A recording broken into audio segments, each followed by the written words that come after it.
So what opportunity exists in the data migration process that supports taking full advantage of the Sage Intacct solution? So when you're focusing in on historical migration, the beautiful thing about the architecture that Sage Intacct has afforded us is that you are able to integrate at almost every level the dimensional capabilities available to from Sage Intacct. So I'll give you an example.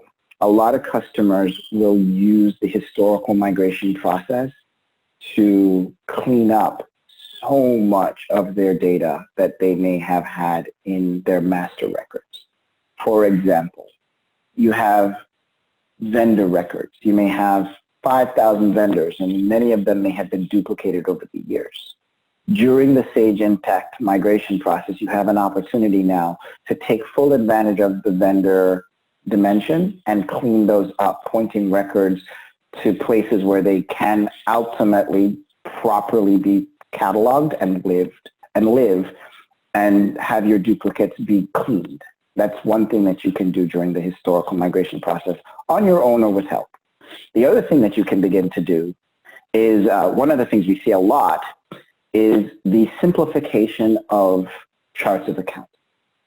So where a company will use, let's say that they're coming from a system like Great Plains that has a very complex chart of account delineator. It may be a 10-digit chart of account ID that has to now be broken up, and it has the natural account and department and the cost code and all the other things that may be associated with that code.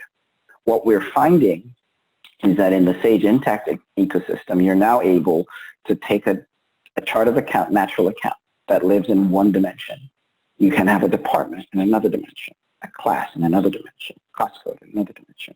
And now you can radically simplify what may have been a 4,000 or 5,000 element chart of accounts down to maybe 900 or 800 chart of accounts elements, and then push the rest of that dimensionality out into other dimensions.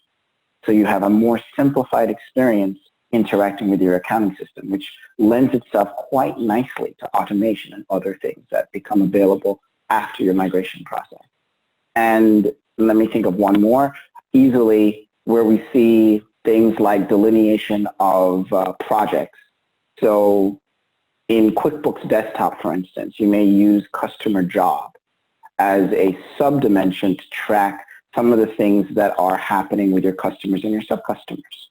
Well, when we see a migration of the customer job subdimension in QuickBooks Desktop to, say, the project ID dimension or the project dimension in Sage Intacct, that provides customers with a whole different level of visibility into their individual project level reporting that may not have been available with QuickBooks Online, simply because the customer job subdimension in QuickBooks Desktop is very much tied to the AR module, whereas in Intacct, it truly is an independent dimension that lives on its own. So you have a whole different level of reporting intelligence that's available to you, and you can code all of this stuff historically if you have the mapping capabilities. And so my favorite part of what we do for customers is watching them go through and get dimensions for the first time.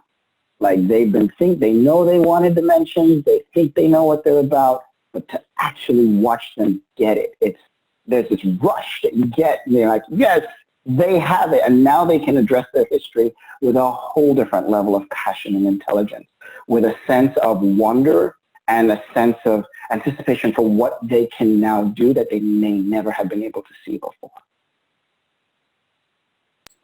Exciting stuff. Thank you, Hugh.